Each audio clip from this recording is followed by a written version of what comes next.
السلام علیکم جناب ناظرین، کیا حال ہے؟ ٹھیک ہے؟ آج کی ہماری کلاس ہوئے گی، پہلی کلاس ہے۔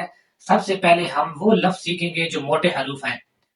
موٹے حروف سب سے پہلے سیکھیں گے، اس کے بعد ہم دوسری کلاس شروع کریں گے۔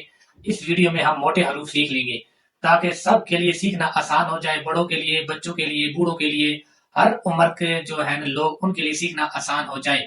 اس لیے ہم سب سے پہلے یہ لفظ بتائیں گے جو موٹے حروف ہیں، تو آپ کے لیے بھی سیکھنا آسان ہو جائے گا، میرے لیے سکھانا آپ لوگوں کو آسان ہو جائے گا۔ موٹے حروف کون کون سے ہیں؟ آئیے شروع کرتے ہیں۔ اس سے پہلے آپ لوگوں سے گزارش ہے، چینل کو سبسکرائب کر لیں، ساتھ میں گھنٹی کا بٹن دبا لیں، ایک پیارا سا کمنٹ کر دیں، ویڈیو کو لائک کر دیں اور آگے شیئر کر دیں۔ موٹے حروف یہ ہے خا، یہ خا موٹا حروف ہے۔ صاد، صاد بھی موٹا حروف ہے۔ اس کے بعد غاد، غاد یہ بھی موٹا حروف ہے۔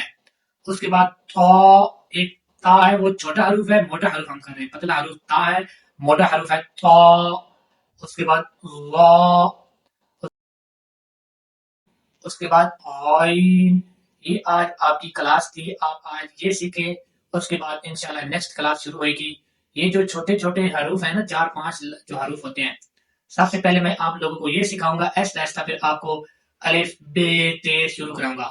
الف بے تے جو ہے وہ اردو کا لفظ ہے، جو عربی لفظ ہے وہ الف با تا سا جیم ہا خا، یہ عربی کے لفظ ہیں۔ ان میں فرق ہے، یہ میں آگے جا کے بتاؤں گا۔ اور یہ لفظ کہاں سے نکالنے ہوتے ہیں، کس جگہ سے نکالنے ہوتے ہیں، گلے سے نکالنے ہیں، زبان سے نکالنے ہیں، آپ کے لپس سے نکلیں گے، کہاں سے نکلیں گے، یہ ایسا ایسا شروع ہوئیں گے۔ آج کی ویڈیو کی دیں اجازت، چینل کو سبسکرائب کر لیں، ایک پیارا سا کمنٹ کر دیں، ویڈیو لائک کر دیں اور آگے شیئر کر دیں۔